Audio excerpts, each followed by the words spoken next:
Hello dan Assalamualaikum. Saya Teacher Ain. Hari ini saya akan membentangkan mengenai common condition that influence children participation. Baiklah, pertama sekali adalah mengenai autism. Autism biasanya dia tak datang bersendirian. Autism akan hadir bersama dengan neuropsychiatric disorder seperti Attention Deficit Hyperactivity Disorder, ADHD, seizure, Obsessive Compulsive Disorder, OCD, Affective Disorders, Tourette Syndrome, dan Anxiety Disorders. Untuk slide yang berikutnya, kita akan kupaskan dengan lebih lanjut mengenai penyakit-penyakit yang berkaitan. Terdapat 4 jenis gangguan yang akan dialami oleh pesakit-pesakit autism. Di antaranya adalah gangguan dari segi interaksi sosial, gangguan komunikasi, gangguan sikap dan juga gangguan sensory and perceptual processing and associate impairment. Baiklah, mari kita membincangkan mengenai gangguan dari segi interaksi sosial dan juga gangguan komunikasi. Okey, yang pertama, gangguan interaksi sosial. Gangguan interaksi sosial mempengaruhi kebolehan anak tu untuk berkawan. Maksudnya anak tu nanti akan jadi susah untuk berkawan. Kenapa? Sebab anak-anak autism ni mereka mempunyai eye contact yang kurang. Mereka akan mempamerkan facial expression yang tidak sesuai. Contohnya macam kawan mereka tengah sedih, tiba-tiba mereka yang autism ni ketawa. Anak autism juga kurang social reciprocity, maksudnya kurang hubungan dua hala. Mereka suka bersendirian dan yang paling penting sekali, mereka tak suka physical contact. Okey, seterusnya gangguan komunikasi. Gangguan komunikasi dia ada daripada mild sampai severe. Okey, untuk permulaan, untuk mild, anak-anak autism ni masih lagi boleh berkomunikasi secara normal. Cumanya tone mereka dah hilang. Mereka akan tone mereka bercakap tu sekata je. Mereka suka ke, mereka marah ke, tone dia sama je, sekata je. Okey, di sepanjang continuum tu pula, anak-anak autism ni out of social context. Bila mereka berkomunikasi, mereka selalu membincangkan perkara yang di luar perbincangan. Oleh sebab tu, mereka mempunyai little or no communicative value. Apa yang mereka cakapkan tu tak ada value, tak ada nilai ataupun sikit sangat nilainya. Dan lagi satu, kanak-kanak autism ni mereka suka guna repetitive speech, iaitu speech yang berulang-ulang. Itu di sepanjang continuum tu lah. Dan di akhir severe end pula, bagi kanak-kanak autism yang mempunyai gangguan komunikasi yang teruk, mereka akan completely lack of speech. Mereka akan jadi mute, akan jadi tak ada suara. Okey? Okey, contoh gangguan komunikasi ni contohnya adalah syntax problem,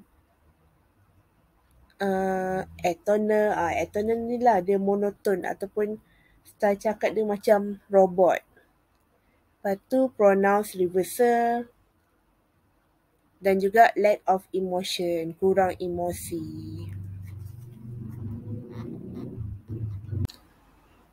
Okey, seterusnya adalah gangguan sensory and perceptual processing dan juga gangguan behavior. Okey, apakah itu gangguan sensory and perceptual processing? Ia adalah tindak balas abnormal terhadap rangsangan visual, iaitu rangsangan penglihatan, rangsangan vestibular iaitu rangsangan keseimbangan, dan juga auditory stimuli, rangsangan pendengaran. Okey, anak-anak autism ni, yang pertama, mereka oversensitive to sound. Sangatlah sensitif terhadap bunyi. Jadi susah untuk mereka cope dengan bunyi bising yang berada di sekitar mereka di dalam kehidupan seharian mereka lah. Ada juga anak autism yang auditory under responsivity, iaitu tindak balas pendengaran dia kurang dengar. Dan last sekali, over responsivity to tactile. Tindak balas dari sentuhan kat kulit dia terlebih respon, over respon. Sebagai contohnya, kalau kita sentuh kulit muka dia pun, dia akan rasa tak selesa dah. Rasa geli macam tu lah. Okay. Associate impairment iaitu kecacatan ataupun kerosakan yang berkaitan seperti intellectual impairment, seizure and discontinuities in developmental rate. Kanak-kanak autism ni pun dia punya kadar perkembangan dia boleh terbantut. Okey, untuk gangguan behavior, they intolerance of deviation from routine. Mereka ni tak boleh nak bertolak ansur dengan sebarang perubahan dalam rutin kehidupan seharian mereka. Contohnya kalau anak autism tu tiap-tiap hari sebelum pergi sekolah, mesti kena pergi kedai runcit dulu untuk beli roti untuk breakfast kan. Sekali tu ada satu hari tu kita tak pergi beli. Jadi anak autism ni dia akan jadi mengamuk ataupun dia akan jadi moody sepanjang hari tu. Sebab mereka ni resistant to any type of change. Apa-apa je perubahan mereka tak boleh nak terima. Mereka juga stereotype. Mereka ada autistic perseveration. Anak autism ni juga lacking in pretend play. Mereka kurang dalam pretend play. Dan akhir sekali, mereka juga boleh develop attachment to unusual object. Contohnya, anak-anak perempuan, diorang suka main dengan doll kan. Diorang suka attach dengan doll, dengan anak patung. Sekali tu ada seorang anak autism ni, dia tak attach dengan doll, tapi dia attach dengan vacuum cleaner ke, dia attach dengan pengering rambut ke, contohnya. Ada juga gangguan behavior yang berkaitan dengan motor pattern. Contohnya, anak autism ni dia suka wiggle, suka goyang-goyangkan jari jemari dia. Ataupun dia suka buat head banging, suka anggukkan kepala dia. Ataupun dia suka body rocking. Ayunkan badan dia, goyangkan badan dia. Comprehensive intervention for autism, iaitu apa yang kita boleh bantu untuk anak-anak autism ni, apa rawatan yang kita boleh berikan. Yang pertama adalah parental counselling. Kita boleh berikan counselling kepada ibu bapa, kepada parent, supaya ibu bapa ni boleh faham tentang anak dia, apa yang anak-anak dia alami. Yang kedua, behavioural treatment. Kita boleh rawat behaviour dia, sikap dia. Yang ketiga, kita boleh berikan special education kepada anak-anak autism ni, iaitu pendidikan yang istimewa. Sebab mereka istimewa, so pendidikan yang diberikan pun mestilah istimewa. Ada pendidikan yang tertentu lah. Yang keempat, sensory integrative therapy. Yang kelima, social skills training. Kita latih anak-anak autism ni supaya mereka mempunyai social skill. Skill untuk berkawan, untuk bersosial. Seterusnya, speech language therapy. Untuk anak-anak autism yang speech delay, kita boleh hantar mereka kepada speech therapy supaya mereka boleh buat terapi bagaimana untuk bercakap, bagaimana untuk menggunakan bahasa. kita juga boleh beri ubat, medication untuk anak-anak autism ni. Dan last sekali adalah family support, sokongan keluarga. Sokongan keluarga ni adalah amat penting untuk pesakit autism, untuk anak-anak autism, supaya mereka lebih bersemangat untuk teruskan hidup. Second condition adalah Asperger syndrome. Asperger syndrome ni tidak menunjukkan secara klinikal yang mereka delay dalam skill bahasa. Maksudnya, skill bahasa mereka masih lagi normal. Tapi mereka ada masalah, ada kecacatan dari segi interaksi sosial. Mereka juga suka buat behavior, interest dan juga aktiviti yang berulang-ulang. Walaupun language skill bahasa mereka sesuai dengan peringkat umur mereka, mereka akan mempamerkan idiosinkrasis. Maksudnya mereka gagal untuk menyampaikan speech, ucapan yang jelas dalam komunikasi verbal mereka. Mereka punya penggunaan bahasa tu betul dah, tapi mereka susah nak cakap secara terang, secara direct, susah nak cakap, nak sampaikan. Kanak-kanak ataupun pesakit yang Asperger syndrome ni, mereka berminat dengan huruf dan juga nombor. Jadi minat mereka ni, dia akan absorb attention dan juga energi seseorang tu. Mereka juga kurang non-verbal communication. Biasanya memang banyak verbal communication je lah daripada non-verbal communication. Mereka kurang empathy, maksudnya kurang berkongsi perasaan dengan orang lain. Kurang kongsi perasaan orang lain dengan mereka juga kan. Asperger syndrome ni adalah 5 kali lebih prevalent di dalam lelaki daripada perempuan. Okey, macam mana kita nak rawat? Apa treatment yang boleh diberikan kepada Asperger syndrome ni? Yang pertama, special education program. Yang kedua, problem solving strategies. Strategi bagaimana untuk menyelesaikan masalah. Yang ketiga, social skill training. Kita latih skill berkawan dia, skill social dia. Yang keempat, speech training, sebab dia ada masalah dari segi berucap kan, dari segi bercakap. So, kita latih cara dia untuk bercakap. Dan akhir sekali adalah vocational training. Third condition adalah Attention Deficit Hyperactivity Disorder, ADHD. Ataupun nama lain dia hyperaktif. Hyperaktif ni dianggap most common childhood neurobehavioral disorder, iaitu sejenis penyakit neurobehavioral yang paling common, paling kerap berlaku dalam childhood. Sekarang mari kita lihat simptom-simptomnya. Simptom yang pertama, mereka susah untuk kekalkan tumpuan, sustaining attention.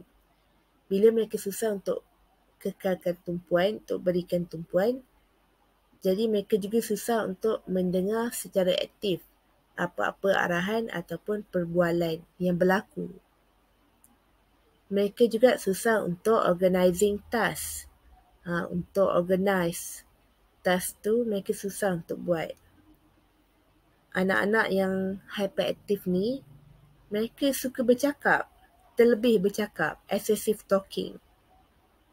Mereka juga tak reti untuk take turn. Tak boleh nak take turn. Kemudian apabila mereka berbual, bercakap, mereka kerap interrupt.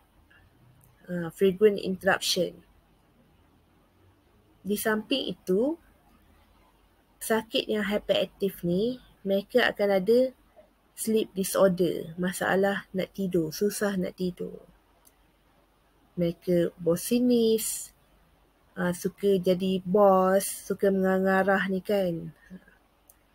Kemudian frequent demand for attention. Kerap nakkan attention.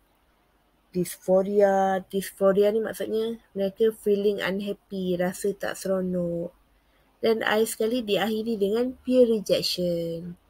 Disebabkan sikap-sikap mereka yang saya sebutkan di atas tadi, sampaikan rakan-rakan pun akan reject mereka, tak nak berkawan dengan mereka. Penyebab kepada ADHD ataupun hyperaktif adalah yang pertama, genetic factor, iaitu faktor genetik, di mana dalam keluarga dia ada yang ada keturunan hyperaktif. Yang kedua, neurologic factor. Dan yang ketiga adalah neurochemical imbalance. Okey, bagaimana kita boleh merawat pesakit hyperaktif ni? Yang pertama, boleh menggunakan stimulan farmakoterapi, iaitu kita bagi ubat lah dengan memberikan ubat. Doktor memberikan ubat pada pesakit hyperaktif. Yang kedua, cognitive behavioral therapy, terapi behavior kognitif. Yang ketiga, behavior modification. Kita ubah sikap dia, sebab hyperaktif ni berkaitan dengan behavior, berkaitan dengan sikap kan. Jadi kita ubah sikap dia.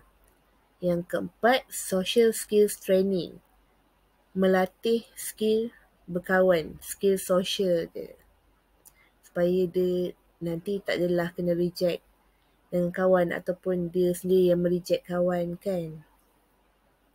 Yang kelima, educational intervention.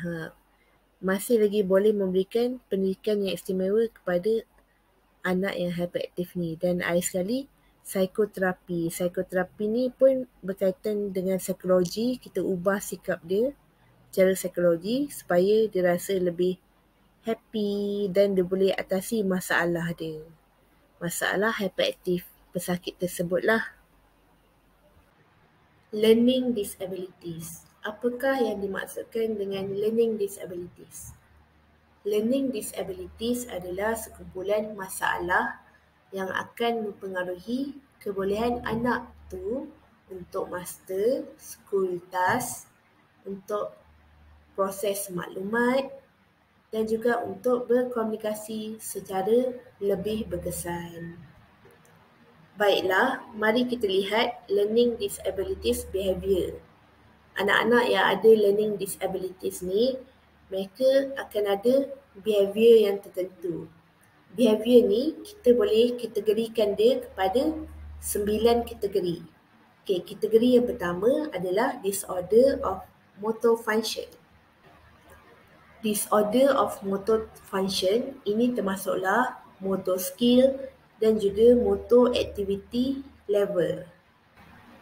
Okey, untuk anak-anak LD, masalah skill motor mereka adalah pelbagai, terdapat pelbagai tahap ya, daripada tahap clumsiness sampailah ke tahap poor performance di dalam gross ataupun fine motor skill.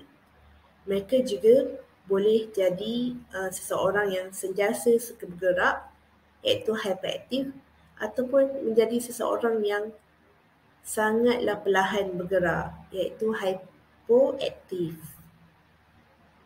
Kategori yang kedua adalah educational disorder. Educational disorder ni boleh berlaku di dalam mana-mana saja subjek akademik. Jadi, skill pembelajaran yang kerap delay ataupun limited dalam educational disorder ni, sebagai contohnya adalah salin perkataan daripada blackboard, organize time and material, memahami direction secara bertulis ataupun secara oral, menggunting, mewarna dan juga melukis. Baiklah, kategori yang ketiga adalah disorders of attention. Ini bermaksud mereka ada masalah di dalam attention. Sama ada short attention ataupun restless. Mereka tak reti duduk diam lah. Sentiasa nak gerak, sentiasa nak berjalan. Kategori yang keempat adalah disorder of thinking and memory. Disorder of thinking and memory ni adalah kesukaran untuk berfikir dan juga untuk mengingat sesuatu. Sama ada mengingat dalam satu tempoh masa yang pendek, short term, ataupun mengingat dalam satu tempoh masa yang panjang, iaitu long term. Kategori seterusnya adalah speech and communication problem. Di dalam speech and communication problem, anak ni dia mempunyai kesukaran untuk tukar topik perbualan. Kalau dia dah berborak pasal satu topik tu, dia susah untuk tukar kepada topik yang lain. Mereka juga susah untuk mengatur perkataan, ayat dan juga bunyi, tone suara tu. Mereka ada masalah dari segi itulah, dari segi nak atur perkataan, atur ayat dan juga atur tone suara tu. Kategori yang keenam adalah auditory difficulties. Ia adalah berkaitan dengan auditory perceptual, iaitu kebolehan otak untuk menterjemah bunyi yang budak tu dengar, dan juga auditory memory problem, iaitu masalah berkaitan dengan mengingat apa yang dia dengar. Okey, dalam auditory difficulties ni, pertama, pesakit tu dia akan ada masalah tak boleh nak terjemah apa yang dia dengar. Yang kedua, tak boleh nak mengingat apa yang dia dengar. Yang penting, auditory difficulties ni bukanlah berkaitan dengan masalah pendengaran. Maksudnya budak tu dia boleh dengar, cumanya dia tak boleh nak proses apa yang dia dengar dan juga dia tak boleh nak ingat apa yang dia dengar. Tapi dia boleh dengar. Sebagai contohnya, anak yang ada dalam kategori auditory difficulties ni, mereka tak boleh nak ingat secara oral. Kalau kita bagi oral direction kan, mereka tak boleh nak ingat apa yang kita cakap secara oral tu lah, mereka tak boleh nak ingat. Untuk maklumat tuan-tuan dan perempuan, auditory perception ni boleh berlaku apabila terdapat allergies ataupun jangkitan pada telinga. Sekarang mari kita lihat kategori yang ketujuh. Kategori yang ketujuh adalah sensory integrative and perceptual disorder. Ia adalah berkaitan dengan masalah deria dan juga masalah kognitif. Masalah deria macam dia tak dapat nak rasa apa rangsangan yang dia beri. Dan yang kedua, masalah kognitif di mana otak pesakit tu tak boleh nak terjemah ataupun proses tentang rangsangan yang diterima. Kategori yang ke-8 adalah psychosocial problem. Ia juga boleh digelar sebagai temper tantrum ataupun antisocial behavior. Jadi, anak yang ada psychosocial problem ni, mereka biasanya akan delay dalam skill untuk bersosial. Kecekapan untuk bersosial tu mereka akan delay. Kiranya macam mereka akan delay dalam cara nak berkawan lah. Sebab mereka tantrum kan, senang marah. Jadi, anak yang temper tantrum ni, biasanya dia akan lebih sensitif lah. Sebab tu dia jadi senang marah, sebab dia lebih sensitif kan. Kemudian bila tak ada orang nak berkawan dengan dia kurang skill untuk bersosial tu, dia akan jadi poor self-esteem. Okey, behavior yang last kali untuk pesakit LD ni, pesakit learning disabilities ni adalah specific reading disability. Mereka akan ada masalah untuk membaca. Intervention by occupational therapy for learning disabilities. Okey, apa yang occupational therapy boleh berikan, boleh rawat terhadap anak yang mempunyai masalah learning disabilities ni. Setiap rawatan yang occupational therapy berikan adalah bergantung pada peringkat umur anak tu. Okey, peringkat umur yang pertama adalah young children, daripada umur lahir sampai umur 6 tahun. Okey, apa yang kami boleh berikan? kami akan beri sensory integration, iaitu akan rangsang deria dia. Kami akan ajak anak ni bermain. Kami akan ajar basic socialization, iaitu cara yang nak berkawan secara basic je lah, macam mana nak berkawan. Self-help skills, sebagai contohnya skill untuk pakai baju, macam mana nak pakai baju, skill untuk makan gunakan sudu garfu, skill untuk menulis, yang mana skill-skill kehidupan ni sama ada kat sekolah ataupun dekat rumah, kadang-kadang parent dia terlepas pandang, dia tak cukup masa untuk ajar anak yang istimewa ni lah, anak yang ada masalah LD ni, masalah learning disabilities ni. Okey, kita juga boleh bagi parent education, bagi ilmu kepada parent tentang bagaimana nak conduct anak yang ada learning disabilities ni bagi umur 6 tahun ke bawah ni lah.